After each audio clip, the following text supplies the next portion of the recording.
teach. And then lo and behold, we were teaching down at the state building, and we used to take the West Side Highway down, and we seen somebody look like your Asher. I don't remember anybody. I don't remember seeing Nate, but I'm pretty sure Nate was probably there or came later. And we seen them setting up a camp. Yeah. So I would think, well, wait a minute. They setting up a camp right up the street where we speak at, which is down the street at the state building. But I thought they said the scriptures, we went through the scriptures, and you don't got to go out and speak no more. Then when we set up on 34th Street, we've been on 34th Street since the 80s, man. Okay? One way or another, there was always a camp. Think about it, man. One way or another, going back to the 80s, there was always a camp on 34th and 7th, man. Yeah, that's right. Now, we was there in the 90s, in the late 90s, before the 90s, we was there teaching, and somebody said, there's a camp up the street, and we went up there, and it was Nate's people, man. Yeah. But I thought they didn't go out and speak. So you a two-faced dude, man. You know? So this is not senseless arguing and hate and stuff. You just being rebuked, man. Another thing you said, you guys were changing doctrine so much that you had a council, and you said that if you have a wife or a woman and she's not in the truth, then you got to cut her off. I don't know what scripture you got that from. I don't know where that's at. But the Most High blinded you to 1 Corinthians, the 7th chapter. Because it clearly states that if you have an unbelieving wife and she be pleased to dwell with you, let her not depart, man. Okay? And then the ultimate thing that you said, which you told me, Nate, on the phone, you had my number, and you called me, and you told me about all the splits that took place, and eventually how you and your Asher and Rahab, all of y'all split. Y'all became reservoir dogs, man. Yeah. Because after y'all call yourself kicking us out unrighteously, y'all were going, there was all kind of splits, man. There was all kind of madness. And then you told me on the phone that you told me the story about if you had a wife that's unbelieving, you got to cut her off. And then you said that your Asher went up to his wife and said, look, I can't deal with you no more. Bye. You ain't in the truth. And just left. Just left. Well, he wasn't right. He wasn't stable any goddamn way. The nigga wasn't stable anyway, man. And he didn't know the Hebrew. Yeah. He didn't know the Hebrew, period, man. Hebrew.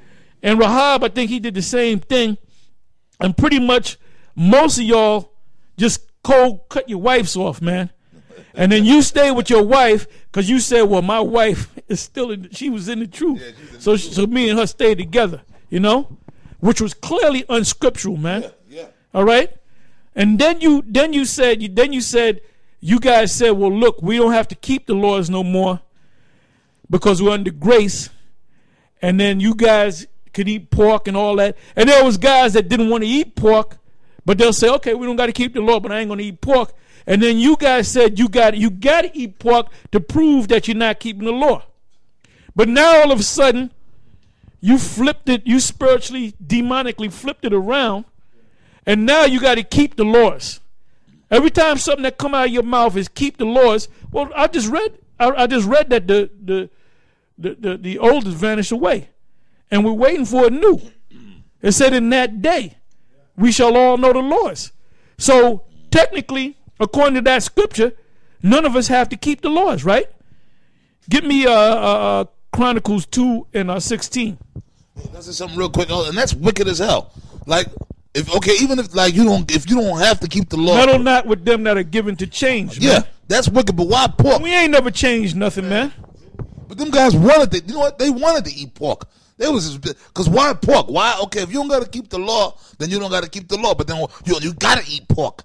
And then you had guys that didn't even want to eat the damn pork, but you forced them to eat. Why and then pork? 14 guys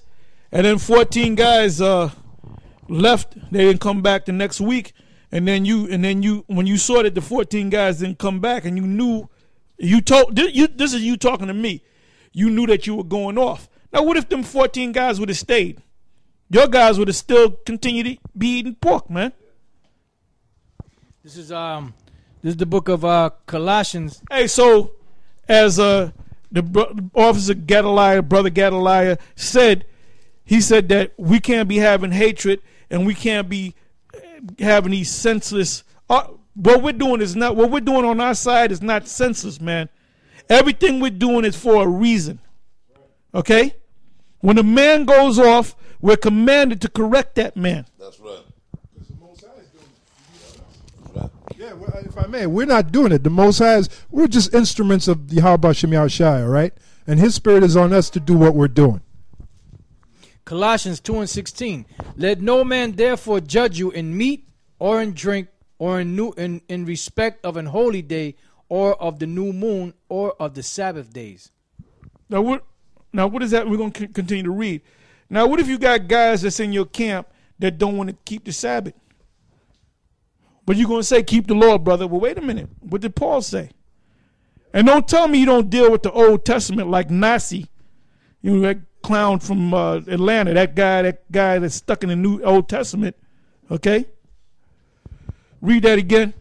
Let no man therefore judge you in meat or in drink or in respect of an holy day or of the new moon or of the Sabbath days. That means if a guy in your camp don't want to keep the Sabbath, he don't have to, according to that scripture. Read it again. Let no man therefore judge you in meat or in drink or in respect of an holy day or of the new moon or of the Sabbath days. Read it one more time. Let no man therefore judge you in meat or in drink or in respect of an holy day or in other words, or of respect of a holy day. So according to that, since you're going by the whole scriptures, if a guy don't want to keep none of the holy days, if he don't want to keep the Passover, if he don't want to circumcise himself, all right? Go ahead. Or of the new moon or of the Sabbath days. Or of the Sabbath days. Go ahead. Which are a shadow of things to come. Which are a shadow of things to come. So if you're going to use the same logic in Zephaniah 3, that, well, we got to wait till the Lord comes and he's going to give us a pure language and then we're going to call on the name of the Lord. But nobody knows the name of the Lord. Well, based upon that logic, don't keep the laws until the Lord set up the kingdom. Because it's a shadow of things to come. Things to come is future. Okay? Future tense. Go ahead. Which are a shadow of things to come, but the body is of Yahushai. All you got to do is believe in Yahweh Shai. According to that, you can wear a dress and high heels and pink panties, man. Yep. So you see the stupidity on Nate's side, man? Yeah. And what we're going into is not senseless. All right? Hey, but judgment is coming anyway, man. All this shit is going to stop, man.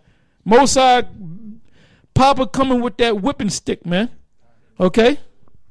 Let no man be God. He gonna get, and hey, them black conscious guys, the Most High is gonna get every last one. He gonna kill. He gonna get all the Moors.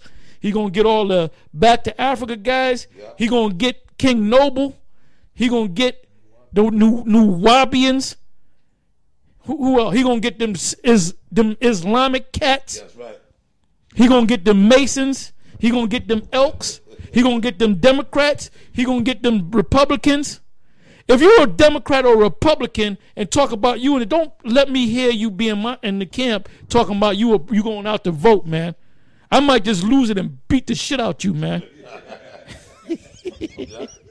I might actually lose it, man. You know? Coming to hold the post in the camp talking about, can I leave early because I got to go vote. Man, man.